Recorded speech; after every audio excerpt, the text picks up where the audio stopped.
Bunda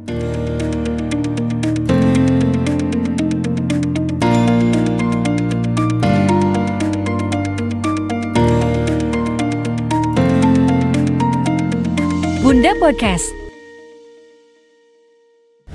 Halo, saya Dr. Tiwi. Kita kembali di sini di Bunda Podcast.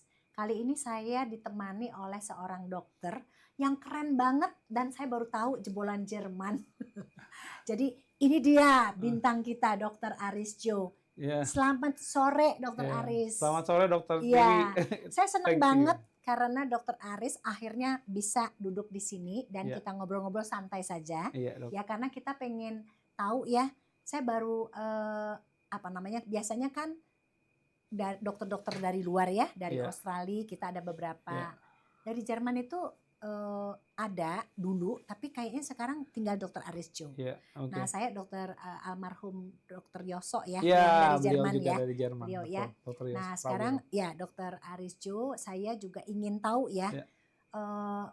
Kok balik ke Indonesia bukan di Jerman, enak gitu ya. Yeah. Saya ingin tahu dulu dari awal, Dr. Aris itu ke Jerman itu dokter umum, objin atau kerja atau seperti apa? Silakan. Iya, terima kasih Dr. Tiwi juga untuk proper introduction-nya, Yeah. juga thank you for having me here Yeah. ya, karena atas kesempatan ini merupakan ya kita banyak bekerja, kadang kerjaan kita crossing path, tapi Yeah. kita nggak bisa ngobrol secara Betul, detail ya. Sekarang betul. kita punya waktu Kita, untuk iya, ngomong iya. lebih lanjut ya. Iya. Jadi saya itu mulai karir saya di Indonesia tuh pada saat saya masuk Fakultas Kedokteran tahun 98. Dr. Tahun Tiwi. 98, oke. Ya, kemudian saya lulus tahun 2005. Oke. Lagi itu saya pikir, saya lagi itu ada sedikit melihat bahwa di Eropa sana, tepatnya di negara Jerman, orang bisa melakukan pembedahan hanya dengan sayatan yang sangat kecil. Oke. Dulu mereka nyebutnya sebagai keyhole surgery atau yang dalam bahasa kedokteran kerennya disebut laparoskopi, Dok. Laparoskopi, oke. Nah, akhirnya dengan begitu saya memutuskan untuk melanjutkan pendidikan saya atau PPD-1 saya ke Jerman.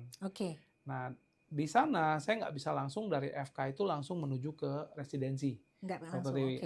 Karena pemerintah Jerman dulu salah satu persyaratannya ialah untuk mendapatkan tempat residensi kita harus mempunyai pengalaman klinik 2 tahun dan di sana juga kita harus mengikuti ujian penyeraman mereka gitu. Oke.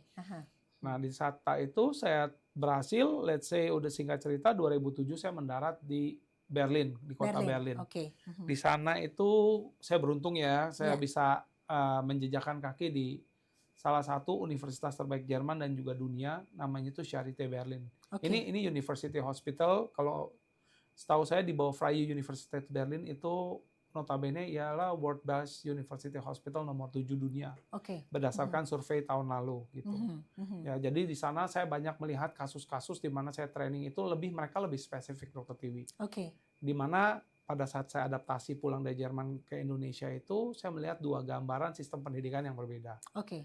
Di sana antara obstetri dan ginekologi itu dipisah. Betul-betul Jadi ada terpisah. betul ada kepala bagian obstetri yang berhubungan dengan kehamilan dan persalinan, ada kepala bagian atau departemen ginekologi yang berhubungan penyakit-penyakit pada wanita. Oke. Di saat sana langsung saya mulai ditanya keminatan saya di interview dan akhirnya saya ditaruh di bagian penyakit-penyakit kandungan di mana emang alasan saya ke Jerman itu ialah mendalami teknik pembedahan yang dulu zaman saya tahun 2005 tuh koas hampir saya nggak pernah lihat. Hanya saya melihat dan membaca lewat internet dan di sana saya bisa melihat bahwa sampai sebegitu majunya negara itu dengan yang namanya teknik pembedahan laparoskopi. Kita bisa lihat orang mengangkat tumor-tumor besar dengan sayatan yang cuma 5 mili sampai 1,5 cm. Jadi iya, dan mereka juga nggak melakukan hanya sebatas dari benign gynecology surgery, Dr. Tiwi. Jadi bukan cuma operasi-operasi seperti miom, tapi yang mereka melakukan itu di lintas bidang yang cukup sulit menurut saya ialah kayak keganasan leher rahim, yang disebut kanker serviks, keganasan endometrium, ya bahkan untuk kelenjar getah bening dulu vulva dan vagina itu mereka bisa ngambil juga sebagian dari laparoskopi. Jadi mereka berusaha meminimalisir keadaan tidak lagi dengan membuka perut. At that time itu tahun 2007 di mana saya sampai tercengang-cengang. Gimana orang bisa melakukan teknik pembedahan seperti itu ya? Kemudian Di sana juga saya mempelajari bidang obstetrik ginekologi pada umumnya, di mana kita sebagai residen kebidanan harus bisa namanya partus, melahirkan. Di Oke. sana saya melihat bahwa dari dulu saya pernah magang di satu rumah sakit di Indonesia, di mana kalau habis sesar itu orang mobilisasinya lama. Oke. Kemudian pulang aja tuh masih tertati-tati dengan sakit megang perut. Iya, Nah, di iya. Jerman saya lihat bahwa orang Itu itu tahun itu ya, udah tahun lama banget 2007 itu. loh. Iya, Oke. dan saya melakukan sesar pertama saya di bawah bimbingan mereka itu juga dengan yang kita kenal sekarang ERAX. Heraxo. Itu ERAX tahun 2007 di itu sana. tahun 2007. Oke. Mereka cabut kateter dalam hari yang sama, dalam hitungan 6 jam pasca operasi paling telat itu dicabut dan pasien dimobilisasi gitu. Oke. Dulu kita di Jerman tuh kenalnya fast track ya, tapi yang disebut ya di Indonesia dikenal sebagai ERAX atau Enhanced Recovery After Cesarean Surgery. Nah itu ya di sana saya belajar, oh begitu ya. Terus kenapa sih laparoskopi ya dok ya? Ternyata Jerman itu kalau kita lihat dari sejarahnya balik dok, dengan namanya laparoskopi itu mereka mulai dari tahun 1900 awal. Gitu. Oh iya? Dia bisa memindai atau meneropong bladder dari seekor anjing dok. Oh. Jadi Jerman itu bukan memulai namanya laparoskopi dari saat tahun 1990 atau akhir tahun 2000, tapi 1900. sudah sebelumnya gitu. Mereka udah Maju melewati sekali jungkir baliknya. Mereka dulu ada pembenan yang namanya laparoskopi. Biasalah dok, mungkin karena teknologi terbaru. Mulai dengan laparoskopi modern lahir di mana mereka melakukan laparoskopi. Jadi pencitraan gambar yang itu mereka bisa pindahkan ke dalam TV sehingga seluruh tim bisa bekerja dengan sinergis untuk melakukan pembedahan. Oh, maju Itulah sekali. akhirnya laparoskopi modern, salah satunya mungkin Profesor Kutzen yang terkenal di bidang pelaparoskopian ya. Gitu. Dari kota Kiel kalau saya nggak salah, itu di sangat utara Jerman gitu. Oke. Ya, jadi ya di sana saya belajar banyak, saya melihat banyak mengenai teknik pembedahan laparoskopi, di mana ini juga passion saya, peminatan saya. Nah, sekarang di Bunda ini Iya, oke. ada teknologi robotik, Dokter Tiwi. Robotik, oke. Di mana oke. saya mulai mengenal teknologi robotik ini di Jerman itu tahun 2009. Nah, di sana itu kita udah mulai mengenal, oh robotik sistem. Dan mulai, tapi karena kita saya masih sangat junior ya. Oke. Terus kemudian karena robotik itu dilakukan oleh surgeon-surgeon yang notabene pasiennya itu yang bayar pribadi atau pasien yang punya private insurance. Biasanya langsung ke kepala bagian. Oke. Jadi kita di sana hanya statusnya sebagai observer atau kita kalau beruntung udah Jadi beruntung. kasusnya sebetulnya sedikit karena yang bayarnya pakai private Sedikit juga insurance. enggak. Oh, Sedikit banyak. juga enggak. Tapi Ya. memakai private Iya, insurance. jadi karena Oke. mahal biasanya pasien-pasien tersebut ditangani oleh para kepala departemen yang disebut chef arts gitu. Oh, oke. Jadi kita bisa melihat, kita bisa kalau beruntung pun udah dipakai sebagai asisten kedua gitu. Oke, Itu udah oke. Anda cukup bisa dibilang beruntung karena dekat dengan robotik sistem tersebut gitu. Oke. Nah, setelah di Bunda, itu tahun berapa mulai robotik itu? Jadi dari awal ya? Dari awal di Bunda ada robot ini tahun berapa tuh? Kita bicara secara general bahwa robotik sistem ini ada di muka bumi ini tahun 2005. Oh, 2005. 2005. Oh, baru, relatif baru ya. Dan di Jerman tuh saya melihat tahun 2009. Tahun 2009. Ya, kalau kita lihat dari sejarahnya Bunda mengakuisisi robotik ini tahun 2012. Oh. Jadi kita masih bilang atau menampis bahwa ya kita di Bunda ini adalah pionir robotik 2012 di Indonesia. Oke. Bukan 2025 Dokter Tiwi. Oke, Jadi ya 2012 Bunda sudah mengakuisisi robotik itu. betul, yang dibawa oleh Dokter Ivan Sini. Oke. Ya, gitu. Jadi ya di sini kita sudah mempunyai pengalaman juga, kasus yang cukup banyak. Kita berapa udah tuh? Berapa banyak tuh? Dari tahun kayaknya 2012 kan? Sampai over the years yang saya baca, karena saya nggak mulai dari tahun segitu ya. Tapi yang dari laporan yang saya lihat itu, saya mulai dari tahun 2021 ke 2026 ini udah hampir 1.000 kasus. 1.000 kasus? Iya, mostly kebidanan Dokter Tiwi. Itu hampir 90%. Apa tuh? Mostly kebidanan itu apa tuh kasusnya? Biasanya kita ngangkat miom, ngangkat rahim total, melepaskan perlengketan, membuang endometriosis atau kista coklat. Kita harus membebaskan usus yang menempel pada uterus. Jadi ya itu hampir yang dibilang semua pekerjaan dari robotik pada kebidanan itu yang sudah bisa dilakukan laparoskopi kita bisa lakukan dengan robotik sistem. Oke. Bedanya apa sih robotik dengan laparoskopi, tekniknya, hasilnya atau kasus-kasusnya tertentu? Sebelum saya menjawab ini ada yang spesial juga kasus-kasus di robotik ini yang Bunda telah lakukan. Oke. Contohnya seperti robotik sacrocolpopexy. Oh, Nah, apa kita tuh? di Indonesia jadi kita mulai menggantung pada wanita-wanita yang sudah senior di mana dia punya organ panggul itu sudah mulai ke vagina, itu Oke. udah bisa kita repair. Kita Oh, restorasi organ panggulnya. oke. Tidak dengan membuka perut, tidak dengan laparoskopi, kita melakukannya dengan bedah robotik. Tapi itu juga dengan Sayatannya kecil. sayatan kecil. Oke. Sayatan kecil kurang lebih sekitar 8 mili sampai 1,5 cm. Oh, Ya. jadi yang udah ke bawah itu bisa Ya. dengan sayatan kecil itu kayak di repair ya? Di repair, jadi Mm-mm. restorasi organ panggul di mana organ-organ yang tadinya usus yang turun via lewat vagina atau bladder yang turun Mm-mm. itu kita bisa rapikan. Oh, Terus kemudian bagus juga sekali ya. yang saya punya kasus tadi itu juga dua itu salah kasus pribadi saya dan bersama Dr. Alfa Mutia Putri kita punya spesialis onkogin, sama saya juga punya kasus yang merapikan yang luka bekas sesar yang berkali-kali yang menyebabkan abnormal uterine bleeding. Oh, Jadi bisa pendarahan juga. uterus abnormal yang tempatnya bekas sesar berkali-kali itu kita udah melakukan merapikan dengan pembedahan robotik. Itu yang disebut ismoplasti. Oh, ismoplasti. Iya, penyakitnya disebut ismosil. Oh, Ya. Kemudian dari Dokter Ivan sendiri juga melakukan yang saya pernah lihat videonya ialah melakukan apa?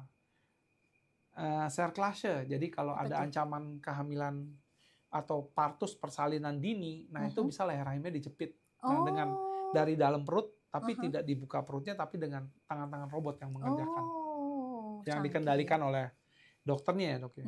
Jadi ya menurut saya itu kita punya pengalaman yang cukup spesifik, juga ditunjang dengan belakangan ini lahirnya juga dari teman-teman sejawat kita para robotic surgeon dari urologi, ya, yang berkaitan dengan transplant, kemudian dari bedah onkologi, di mana dengan teknologi robotik ini kita punya bedah onkologi Dr. Reza bisa melakukan skin sparing mastectomy.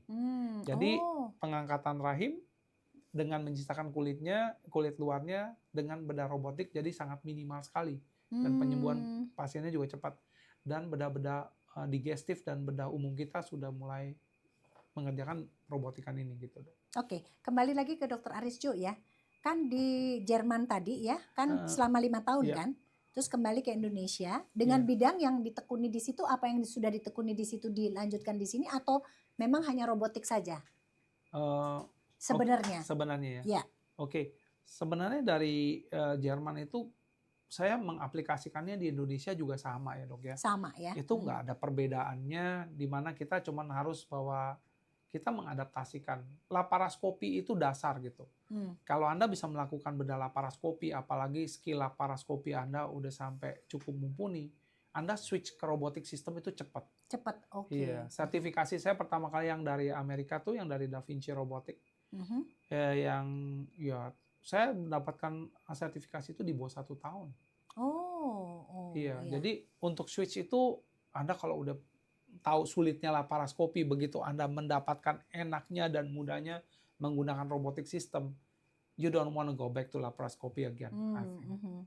Tapi Dr. Arisjo, sorry saya potong ya. Boleh. Karena saya ingin penasaran ini tentang di Jerman ya. Biasanya teman-teman dokter anak nih, kalau yang pergi ke Australia atau misalnya mereka punya kesempatan ke Amerika, dia itu nggak mudah banget masuk dalam satu institusi kesehatan. Dan Dr. Aris itu kok kayaknya mudah, apa karena memang siapa aja boleh masuk atau ada persyaratan tertentu sehingga bisa masuk?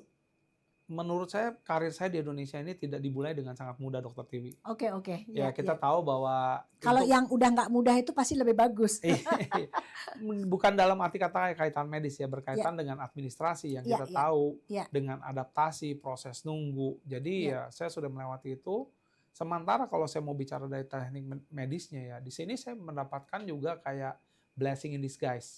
Di mana yang tadinya saya back di Germany itu mungkin hanya nonton, tahu tentang bedah robotik.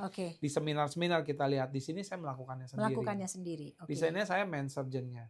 Di sini saya menangani pasien saya sendiri dengan begitu banyak kasus yang boleh dibilang itu nggak mudah dan kompleks gitu ya.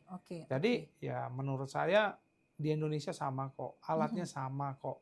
Dan ya timnya pun di sini saya udah tahu begitu saya masuk Bunda juga kita udah tahu bahwa tim itu udah dari 2012 ya Dr. Tiwi ya. Mereka pun udah sinergis gitu. Mereka itu terlatih. Bukan kayak orang baru yang nyari kiri, nyari kanan. Jadi gitu. maksud saya gini, yang dilakukan di Jerman itu sebetulnya sama dengan yang kita bisa lakukan di Indonesia sekarang. Sama. sama. Oke. Itu nggak ada perbedaan sih. Oke. Ya, jangan Anda belajar sesuatu yang bagus di negara orang terus di negara kita kondisikan ke keadaan negara kita Enggak, gitu. tapi Jangan. sama ya. Sama, Sama. kita akan buat di Oke. Indonesia juga sama gitu. Kita mau Oke. apa yang dikerjakan di negara-negara tetangga kita seperti Malaysia, Singapura, bahwa kita di Indonesia juga bisa mengerjakan. Gitu loh. Oke, Dokter Iya. Arisjo, ini menarik sekali ya karena robot itu buat saya baru, kemudian dan ternyata di dunia juga baru sebenarnya, relatif baru ya. Cukup baru 2007 ya tadi ya. 2005 kurang 2005. lebih. Terus di Indonesia baru 7 tahun kemudian di sini sudah ada. Artinya kan Iya. tidak terlalu lama. Iya, gitu cukup ya. cepat dong. Cukup cepat Iya. ya. Kemudian kalau Dokter Arisjo sendiri nih dalam bekerja ya di Rumah Sakit Iya. Bunda ini, biasanya kasus-kasus apa yang menarik yang kita bisa diskusikan sehingga atau mungkin kita bisa cegah, yang kita bisa sosialisasi ke masyarakat. Misalnya Iya. kasus-kasus apa sih? Misalnya miom atau miom ini bisa dicegah dengan gaya Iya. hidup, atau kasus-kasus apa lagi yang sebaiknya kita sampaikan ke masyarakat sedini mungkin gitu. Iya, kita tahu bahwa nggak di Jerman, nggak di Indonesia ya Dok ya. Iya. Saya 10 tahun di Jerman, kasus yang ketemu juga kurang lebih di bidang parskopian, bedah minimal invasif, perobotikan, itu juga sama. Sama ya. Porsi terbesar ialah miom. Miom ya. Itu ialah minimal invasive surgery dengan persentase untuk kandungan itu sekitar 40% ya. Oke, Kemudian miom. diikuti di tempat kedua sekitar 18-20% itu dengan endometriosis dan kawan-kawannya. Oke. Adenomiosis lah, Oke. endometrioma lah, endometriosis peritoneal lah, yang kita harus lakukan pembedahan setelah terapi konservatif tidak berhasil. Oke. Ya, jadi Nah, sekarang saya sama ingin aja. tahu sama aja Iya, ya. iya. Jadi tadi kan miom, yang kedua endometriosis. betul. Miom itu di baik di Jerman maupun di sini sama ya. Maksudnya Sama. memang itu yang paling banyak gitu ya Betul. ditemukan.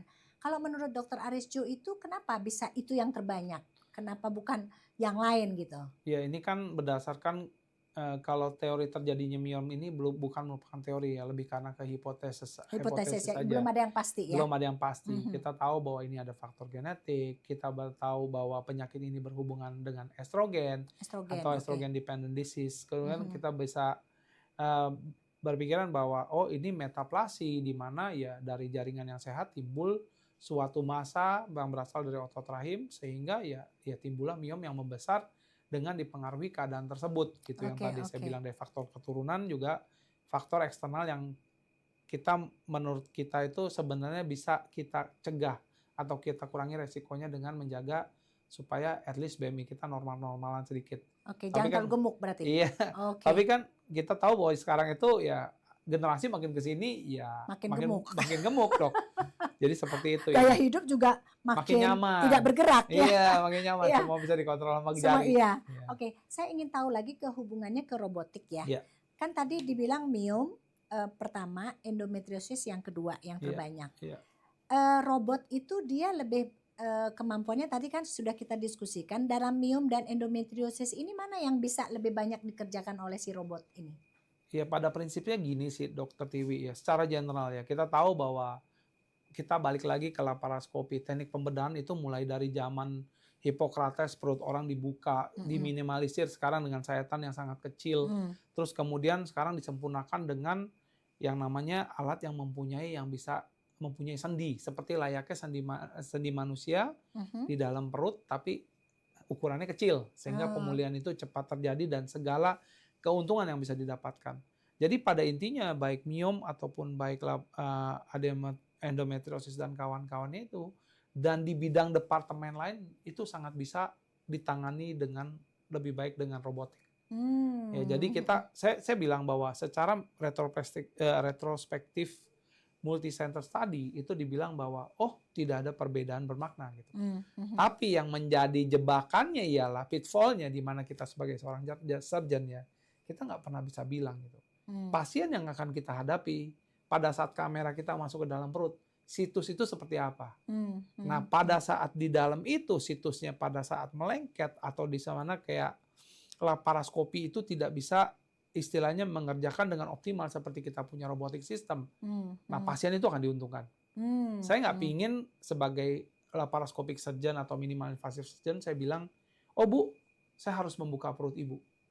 Gitu. Karena alasan yang mungkin masalahnya alasannya teknik, di mana itu bisa ditangani dengan robotik. Hmm. Jadi menurut saya pada dasarnya apa yang bisa dilakukan laparoskopi baik pada miom, endometriosis akan lebih bisa disempurnakan untuk di bidang robotik.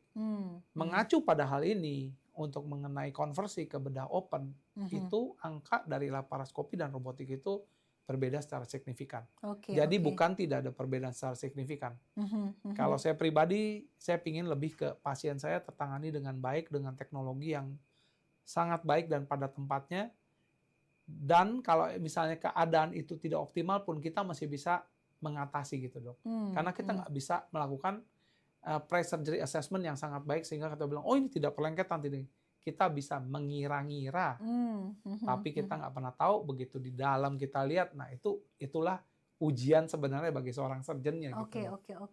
Saya ngebayangin robot itu saya pernah lihat ya, itu kan nggak kelihatan perutnya cuman masuk begitu ya, masuk alatnya. Itu kemungkinan, jadi presisinya itu seberapa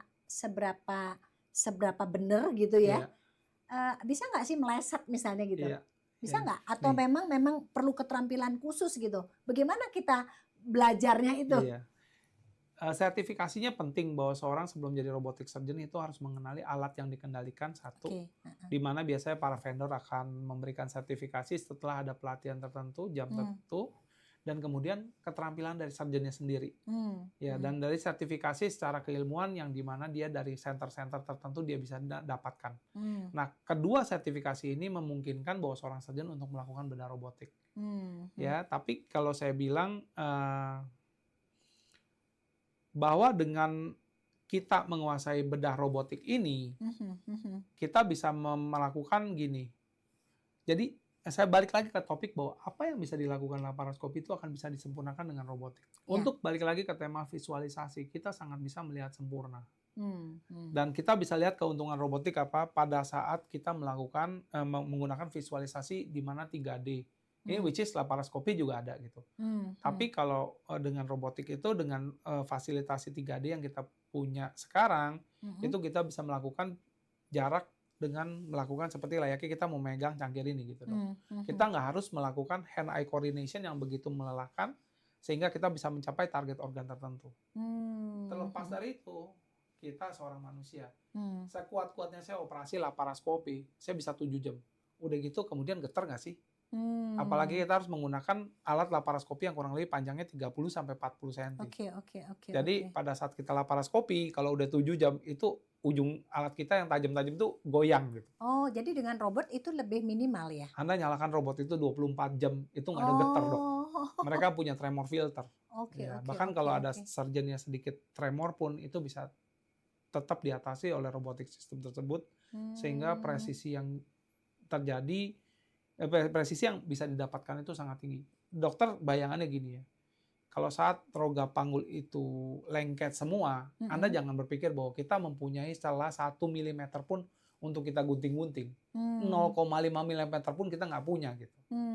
Dan Anda bayangin gimana kalau usus itu benar-benar menempel, melekat kuat di sana, di mana kita harus membuka itu secara tajam. Dan saya yakin, saya nggak pingin pasien saya guntingnya tuh meleset ke dalam ususnya. Gitu. Dan itu bisa aja terjadi ya? Bisa. Ya? Gitu. Jadi ya makanya ya sementara ya nggak ada yang selama saya berkarir di bidang robotik ini tidak ada komplikasi yang aneh-aneh. Wah, bagus banget ya. Dokter Arisjo, ini buat saya sebetulnya sedikit awam ya, karena saya dokter anak. Kemudian juga melihat operasi, karena saya memang bukan yang pakai pisau gitu ya, atau tidak pernah melakukan itu. Jadi mungkin pertanyaannya ringan dan remeh-temeh. Tapi saya ingin tahu dari sisi Dokter Arisjo, sebetulnya kenapa bidang itu sangat menarik buat Dokter Arisjo sendiri? Kenapa bukan dokter-dokter obgyn yang melahirkan? Apa juga menangani seperti kelahiran, kehamilan itu kalau saat ini Dokter Arisjo? Kalau dari saya pribadi sih sebenarnya dari semua bidang pelayanan obgyn saya lakukan. Ya, jadi kalau orang hamil ke Dokter Arisjo bisa antenatal care, bisa semua ya. Kemudian kita juga harus melakukan pelayanan juga sesuai standar dan sesuai keilmuan.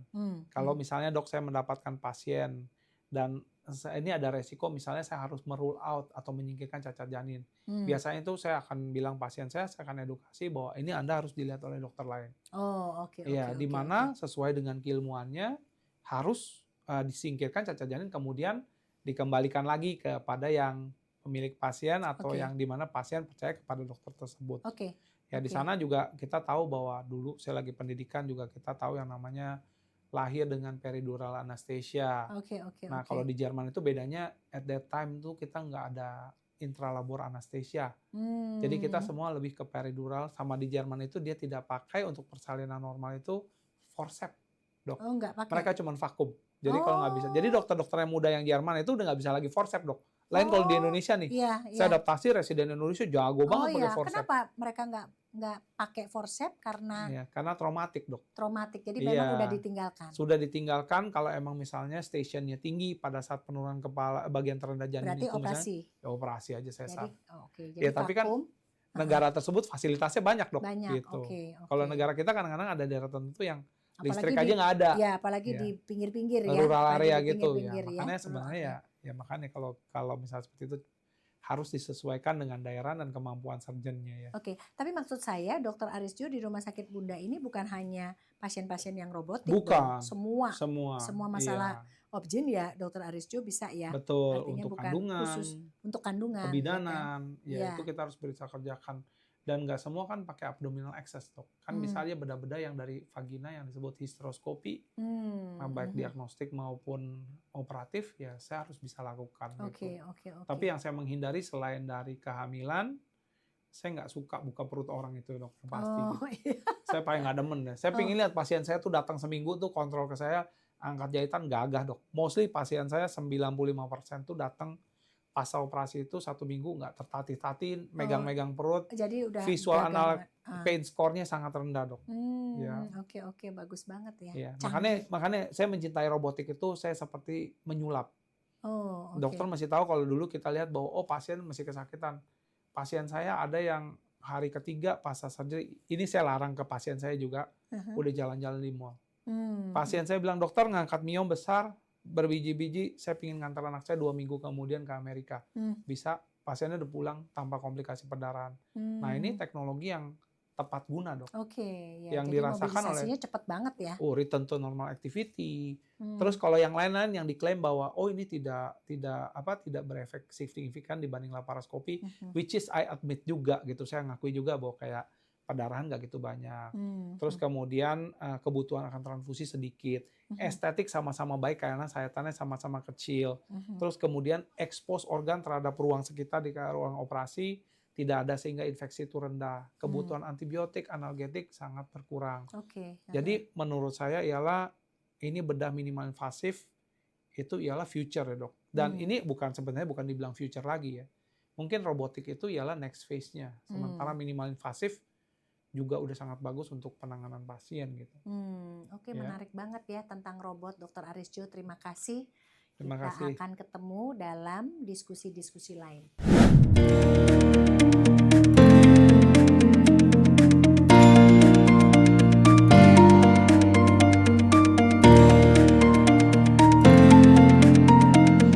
Bunda Podcast.